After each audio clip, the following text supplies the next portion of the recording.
बहुत समय पहले की बात है। घने जंगलों में एक बहुत ही शक्तिशाली शेर रहा करता था। वो रोज शिकार करके अपना पेट भरता था। एक दिन वह एक भैंसे का शिकार करके अपनी गुफा की ओर लौट रहा था।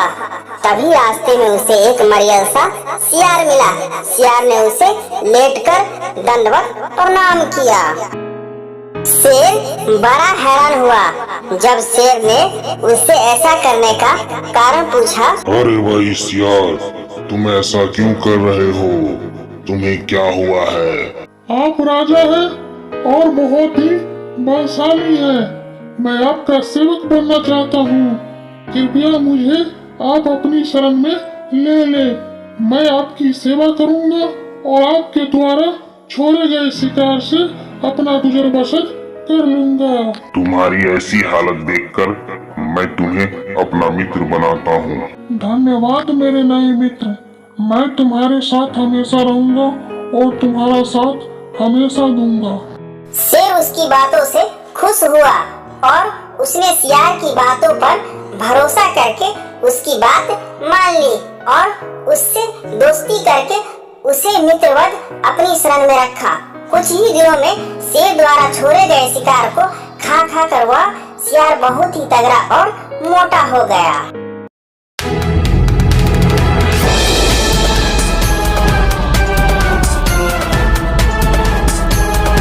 सियार रोज शेर की शक्तियों को देखता और प्रतिदिन सिंह के पराक्रम को देख देख कर वो खुद को भी शक्तिशाली समझने लगा। उसने भी स्वयं को सिंह का प्रतिरूप मान लिया। शेर के साथ रहते रहते मैं भी उसकी तरह शिकार करना सीख गया हूँ। मैं भी बड़े बड़े जानवरों को मार सकता हूँ। अब हमें भी वैसी शक्ति आ गई है। ऐसा लगता है कि मैं भी किसी भी जानवर का शिकार कर सकता हूँ। एक दिन उसने शेर से कहा, दोस्त, मैं भी अब तुम्हारी तरह शक्तिशाली हो गया हूँ और आज मैं एक हाथी का शिकार करूँगा और उसका भक्षण करूँगा। उसके बचे खुचे मांस तुम्हारे लिए छोड़ दूंगा। अरे भाई सियार, बेवकूफों वाली हरकत मत करो। हाथी तुमसे बहुत ही ज्यादा शक्तिशाली है।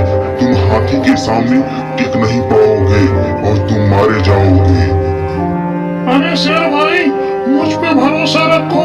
अब मैं पहले वाला दुबला पतला सियार नहीं हूँ। मैं भी मोटा तगड़ा हो गया हूँ और किसी भी जानवर का शिकार कर सकता हूँ। अब मुझ में वैसी शक्ति आ गई है।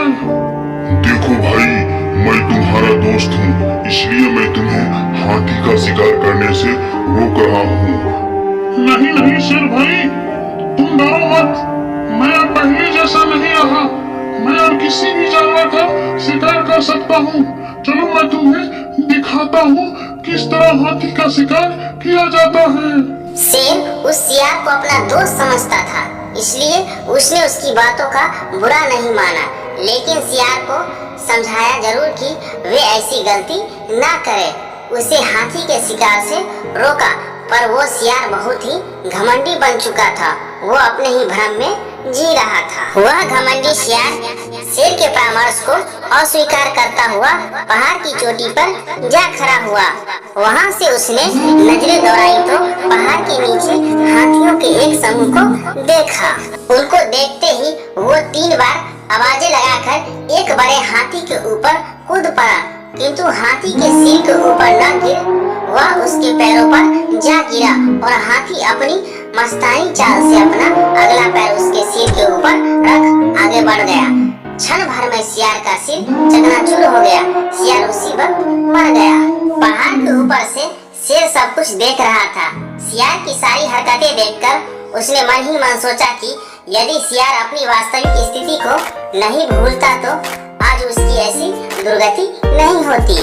हमें इस कहानी से यही शिक्षा मिलती है कि हमें अपना वास्तविक स्वरूप कभी नहीं भूलना चाहिए और कभी भी घमंड में आकर कोई ऐसा कदम भी नहीं उठाना चाहिए जिससे कि हमारी दुर्गति हो जाए। एक घना जंगल था जहाँ एक खतरनाक शेर रहता था। कौवा, सियार और चीता उसके सेवक के रूप में हमेशा उसके साथ रहते थे। शेर रोज शिकार करके भोजन करता और ये तीनों उस बचे हुए शिकार से अपना पेट भरते थे। एक दिन उस जंगल में एक ऊंट आ गया जो अपने साथियों से बिछड़ गया था। शेर ने कभी ऊंट नहीं देखा था। कौवे ने शेर को बताया कि यह ऊंट है और यह जंगल में नहीं रहता, शायद पास के गांव से यह यहाँ आ गया होगा। आप इसका शिकार करके अपना पेट भर सकते हो। चीता और सियार को भी कौवे की बात अच्छी लगी। तीनों की बात सुनकर शेर ने कहा कि नहीं, यह हमारा मेहमान है, मैं इसका शिकार नहीं करूंगा। शेर ऊंट के पास गया और ऊंट ने उसे सारी बात बताई कि वो किस प्रकार अपने साथियों से बिछड़कर जंगल में पहुंचा। शेर को उस कमजोर ऊंट पर दया आ गई और उसने कहा कि आप हमारे मेहमान हैं, आप इस जंगल में ही रहेंगे। कौवा, चीता और सियार इस बात को सुनकर मन ही मन ऊंट को कोसने लगे। ऊंट ने शेर की बात मान ली और जंगल में ही रहने लगा। जल्दी ही जंगल की घास और हरी पत्तियां खाकर वह तंदुरुस्त हो गया। इस बीच एक दिन शेर की जंगली हाथी से लड़ाई हो गई और शेर बुरी तरह से घायल हो गया।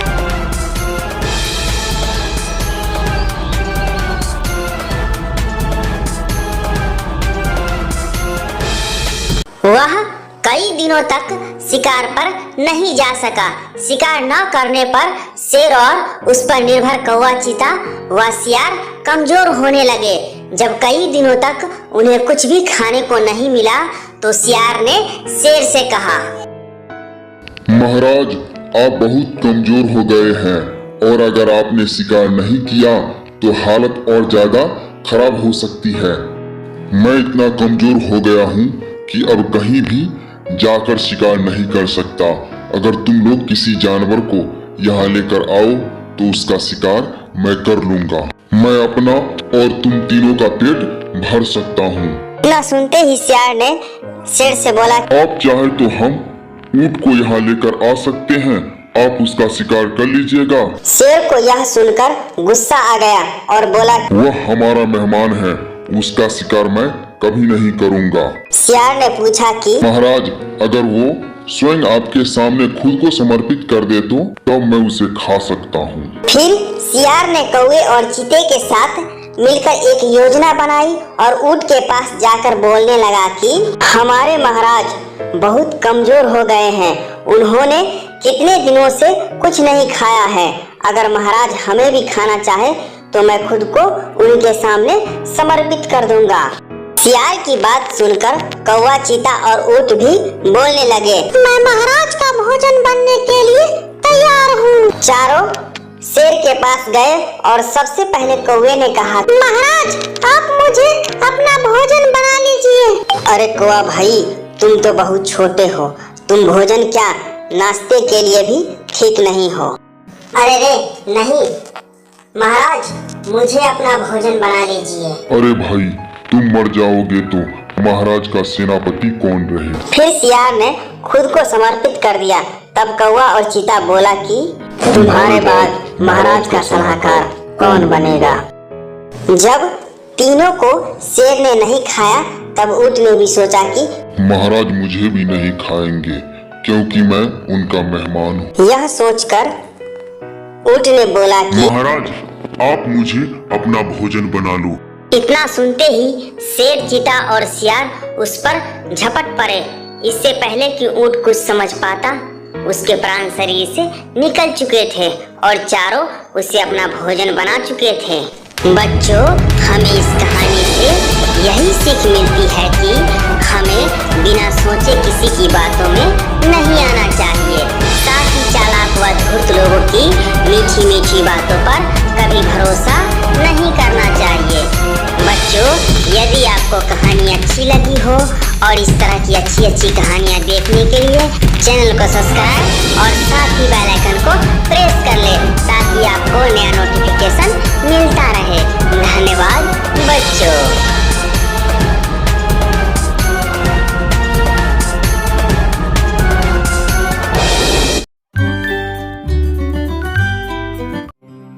जंगल में बहुत सारे जानवर रहते थे और वे सभी एक दूसरे का सहयोग किया करते थे। जंगल में सभी जानवर हमेशा बहुत खुश रहा करते थे। उन्हें किसी का डर नहीं था, क्योंकि यहाँ का राजा एक बहुत बड़ा शेर था।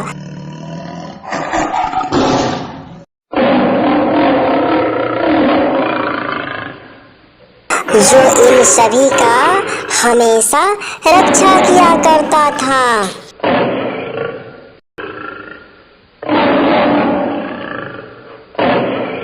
जयकार नामक गीदड़ शेर का सेवक है, जो जंगल में सभी जानवरों को शेर के द्वारा दिया गया संदेश को पहुंचाता है।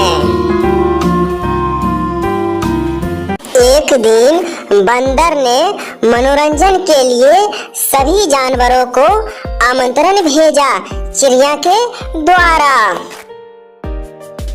गधा भैया, बंदर मामा ने मनोरंजन के लिए जंगल में बुलाया है।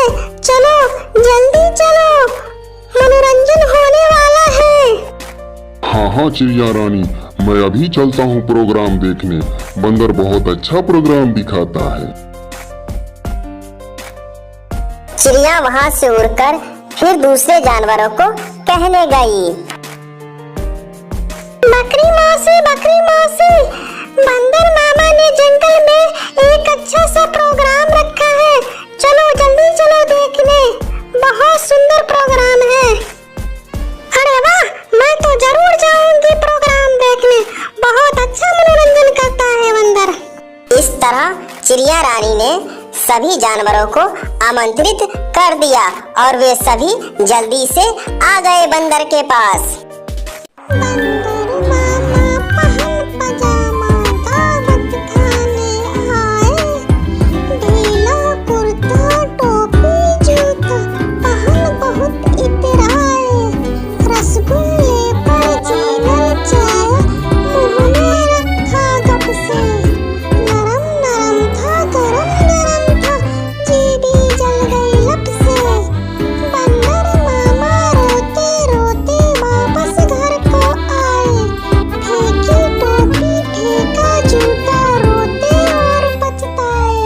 मनोरंजन होते होते रात हो गई।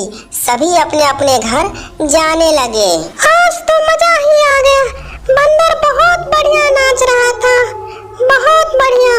हाँ बहन, ये तो है, बंदर बहुत बढ़िया नाचता है, बहुत सुंदर।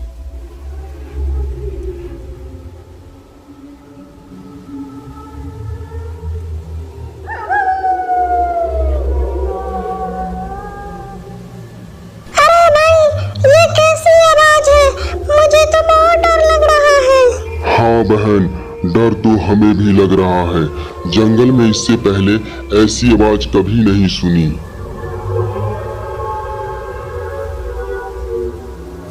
देखो बहन, मेरा घर आ गया है। यदि तुम चाहती हो तो आज भर यहीं रुक जाओ। नहीं भाई, हमें घर पे जाना बहुत जरूरी है। हमें जल्दी से अपने घर पहुंचना है। ठीक है भाई, मैं चलती हूँ। ठीक है बहन, अच्छे से जाना। बकरी बहुत डरी डरी थी और वे अपने घर जा रही थी। जंगल में एक खूंखार भेड़िया आ गया था।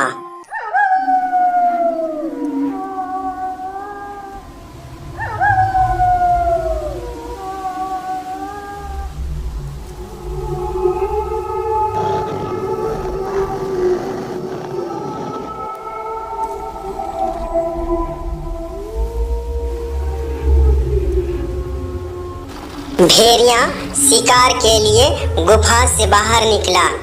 जब वह गुफा से बाहर निकला तो उसे बकरी दिखाई दिया। उसने बकरी को उसी क्षण मारकर खा गया। वह उसी गुफा में चला गया जहां उसका ठिकाना था।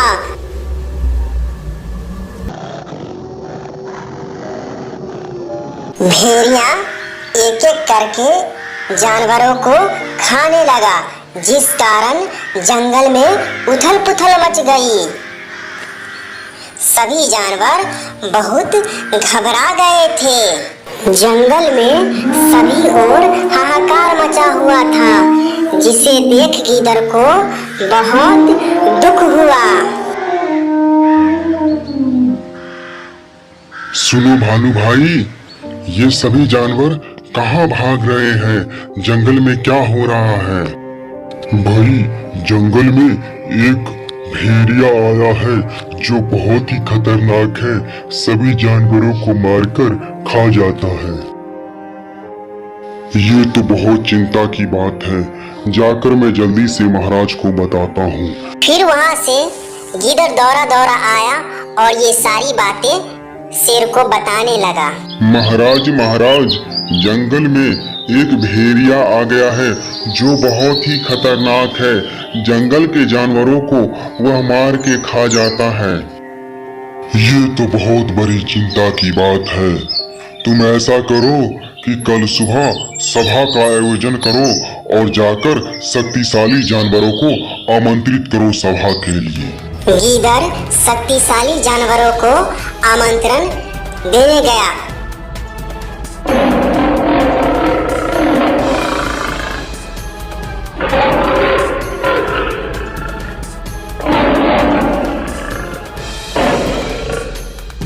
चंबल के महाराज को मेरा प्रणाम है। महाराज ने आपके लिए एक संदेश भेजा है। कल प्रातः एक सभा का आयोजन किया गया है। कृपया आप उस सभा में उपस्थित होने का कष्ट करें। ठीक है, जैसी महाराज की इच्छा, मैं आ जाऊंगा। महाराज ने आपके लिए आमंत्रण भेजा है।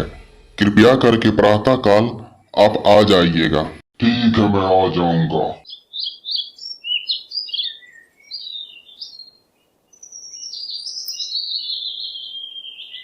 सुबह होते ही सभा का आयोजन किया गया। सभी शक्तिशाली जानवर वहां उपस्थित हुए। आज हमने सभा इसलिए रखा है क्योंकि हमारे जंगल में एक बड़ी विपदा आन पड़ी है। एक भेड़िया आ गया है जो जंगलों के जानवरों को मारकर खा जाता है। आप सबसे निवेदन है कि उस भेड़िया को मार गिराए। बाघ ने बोला, महाराज आप निश्चित रहे, हम इस भेड़िया को देखते हैं। ठीक है, जाइए आप और जल्दी से उस भेड़िया को मार गिराइए और प्रजा की रक्षा कीजिए। बाघ उसी गुफा के पास गया जहाँ वह भेड़िया रहता था।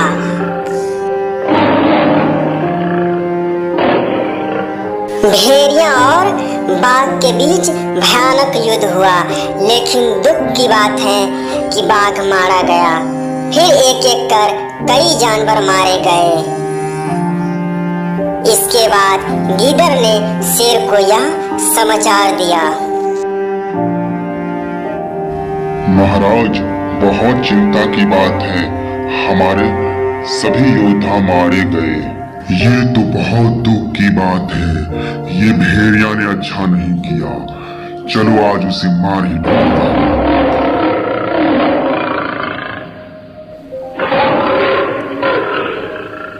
शेर उसी गुफा के पास गया जहाँ भेड़िया रहता था।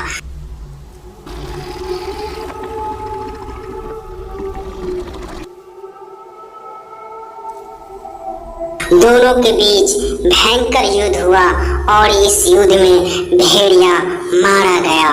इसके बाद फिर से जंगल में खुशियां लौट आई और सभी जानवर मिलजुल कर रहने लगे।